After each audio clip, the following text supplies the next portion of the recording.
А вот случай особый с Ингушетией. Тогда президент Зязиков, уважаемый, значит, перед Новым годом это было в Москве. Мы выступили, и подбегают люди и говорят, вас приглашает президент Зязиков Ингушетии. Ну, интересно. Мы побежали, как бы президент приглашает. Мы заходим, я еще помню, в костюме. И Зязиков очень просто тепло принял, мы поздоровались.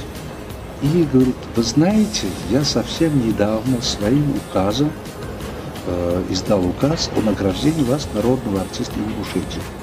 Он говорит, я это очень осознанно, я это очень как бы убедительно издал этот указ. Я всегда об этом говорю нашей молодежи. Смотрите, вот яркий пример, как надо любить Родину, как надо любить свою страну, чтобы ее так воспевать. Вот он говорит, вы сами посудите, вот ваши все песни, так называемые хиты, и они все на патриотическую тему. Начиная Учкудук, Шахрисаб, Скаловые купола Самарканда, та же Тихана. Они все носят такой патриотический характер. Очень проникновенные они, да, конечно. Я говорю, я об этом как-то не думал, просто идет от души.